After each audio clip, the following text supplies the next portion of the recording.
is in response to the two questions that you had in class. So one was about the double standards. So when a boss does whatever he wants, it's a man in this case, and doesn't let anyone on the team do whatever they want. So there's like these double standards. And then another question was about the hierarchy and dualism, about I'm right, you're wrong. That's kind of the same thing in one sense, where someone is using position power to get things done in the way they say is appropriate, and they don't care about what other people think. So it's a directive leadership style. So the first thing is to realize that's the least effective style, so they're not really getting a lot of stuff done. So, it's not a situation where you have a lot to learn, and these situations are not good for you to stay in over the long term. Yet, in the short term, they're very, very useful for your learning. So I'll give you two perspectives. The first is to look at your triad. What do you think and feel and do when someone treats you with complete unfairness? There's no discussion, there's an I'm right, you're wrong, and there's no way to have a conversation. How do you feel? How does it affect your behavior? What do you think? How does that affect your behavior? What do you actually do? Do you react? Do you retract? Are you able to maintain good quality work, or does that unfairness in that context affect you to a way that you're not able to do your best work? Maybe resources are constrained. Maybe you're frustrated and angry most of the time. Notice yourself without judgment, with a judgment-free awareness. Notice your triad. That's a very important part of this learning, because this situation is a no-win situation in one sense, because if you can't talk to someone, what are you going to do? Leadership and team playing is about communication, about being able to talk to people, and if you're with a directive leader who doesn't have the capacity to do that, you're somehow, change is limited. But we'll talk about that in a minute. Now, when you know how that context affects you, that's important. That's partly you're building your power. You're getting to know what external forces affect how you think and feel and behave. And you could start questioning that. Say, what if I was calm when that person treated me this way, or has this unfair team environment? What if I just observe it from the Acropolis and say, well, this person has this way. I mean, there's no way to be functionally effective in this context, but that's the context they're building. You could notice, can you maintain independence from that and have a triad that you want in that context? Or is it too difficult for you and you get frustrated and you're fed up? So that's important. Then you could always push back and you could say, no, I'm not going to do what you say, or I am going to do what I think is right. I am going to do what I think is fair. And in that instance, you have to accept the consequences. They could be very overt, like you're fired, or you're demoted, or you're taken off a project you like, or it could be slower, where someone treats you more aggressively over time, or they say nasty things about you, or they push back, or, it could be overt or covert, but you will experience consequences. But what's most important is how you feel. Are you behaving in a certain way and staying in that team because you're scared? Because you feel like you have to stay there? Because you feel like or think that you may not find a better job? Or you're in the process of finding or looking for another job and you're still in that? But what's most important here is, what triad do you have when you push back?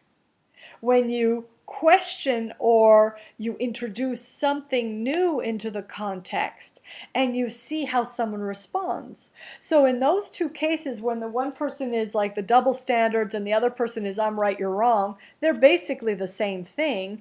When someone is using a directive leadership style, from all the conversations we've had in other videos and in class and the research I've given you on the syllabus, that it's the least effective leadership style.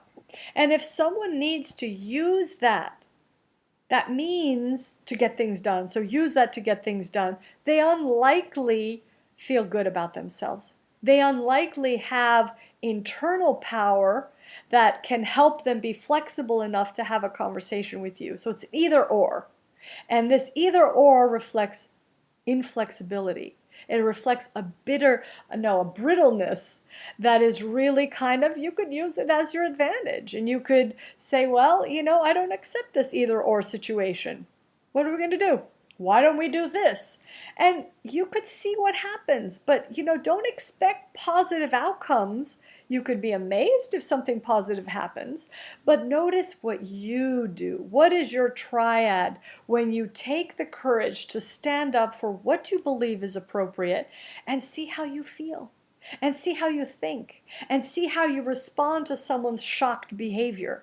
See what you do and think and feel when they maybe become more aggressive or heighten the fear or the domination. And that's all about exploring your own inner power. Very, very useful things to learn.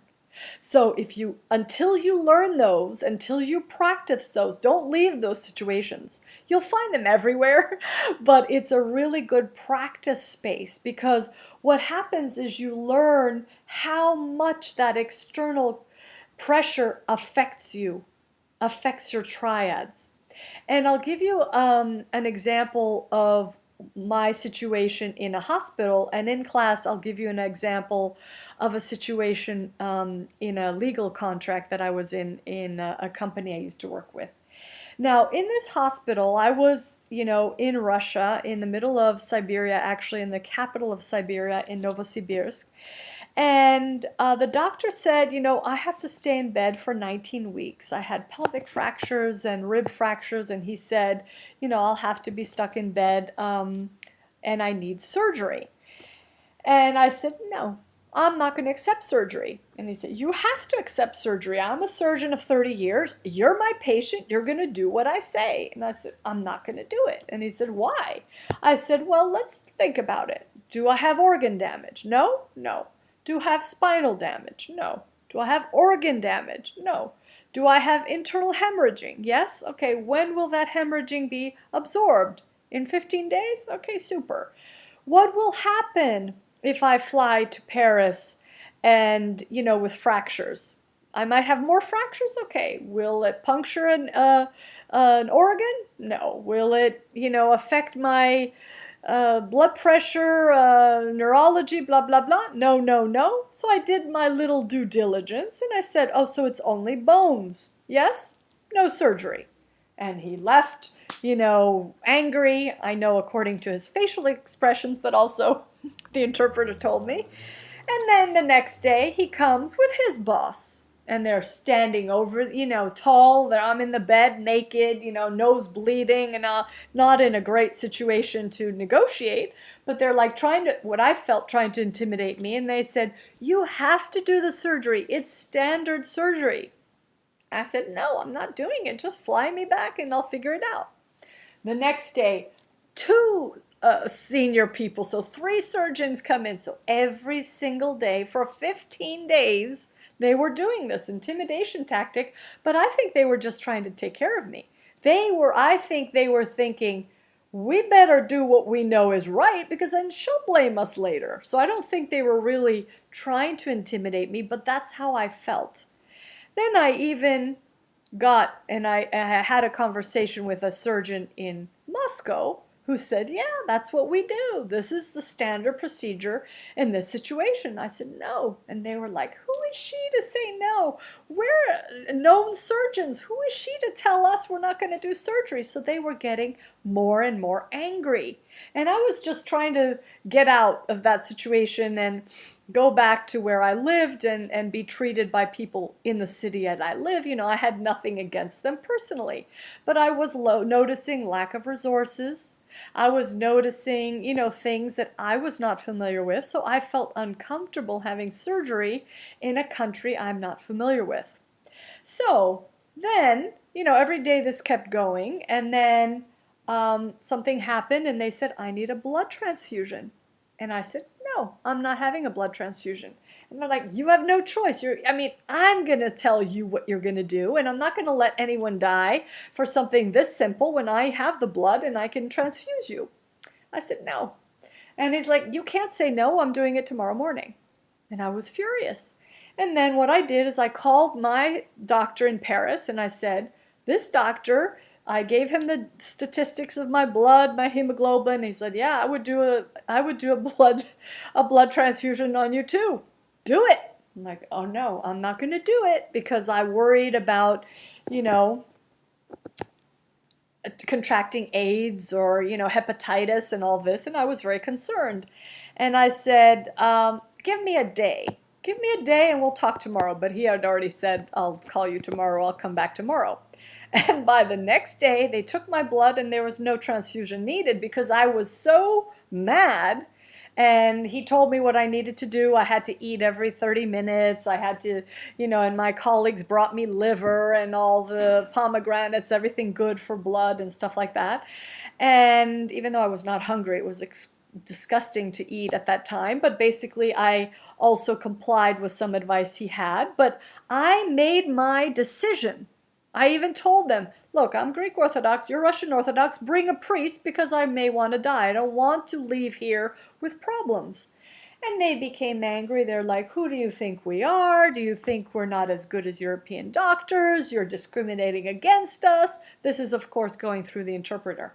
And it became a big fiasco, but basically I was saying no against people in position power while I was in a relatively weak situation. I couldn't get up, I couldn't move, I couldn't go to the washroom, my nose was bleeding and everything was just running down for 15 days. It wasn't exactly a powerful position, but still I had power. We have power in every situation, every context, even though it doesn't seem that way.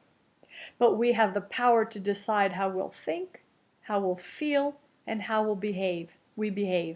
How we'll act. And what is most important in contexts that are completely unfair and completely one-sided, like these two cases we're talking about, is how you respond. What does it trigger in you? What does it hook in you? And what could you learn about that? Because maybe you'll be stuck in one situation like I was. I had already had 30 years of experience saying no to authority. It didn't work out well usually for me, but I had that practice. And that practice was really useful in another situation. When I was, moved back to Paris, the doctor said, we don't do surgery on these types of pelvic fractures because we worry about this and that. And so you saved yourself 2 surgeries, one putting in the brace and one taking it out. And so I didn't know all of this, but it was my gut reaction saying, if I don't have neural damage, brain damage, organ damage, it's only bones. It just made sense to me. And I elected to trust myself more than people in position power, even though they probably know a lot more about health and well-being than I do. So the point being, if and when you're in unfair situations where it seems like you're powerless, question that. The power is internal. What you think, feel, believe, do, assume. The triads. The thinking includes assuming, beliefs, values, and the like. And so in these difficult situations where your boss does whatever he wants, but then the team can't, or your boss is always right and everybody's always wrong, in these situations where there seems like a no-win situation, what is certainly a win is for you to learn about yourself and learn how that affects you and question it and say, well, what if I want this triad? And you outline the triad you want and you say, how do I do that in this context? And that is power. It's amazing because the way you can influence other people is the way you think and feel and behave across contexts. Not only when everything is fair and positive and democratic. Where do we have that? It's very rare. Even in a group of friends, most people who are working democratically, we can't decide what restaurant we're going to eat. We'll talk for an hour. So in other words, most contexts are skewed. And the point of power is to feel powerful regardless of the context. And that is the exciting part of developing and exploring and nurturing the inner sources of power.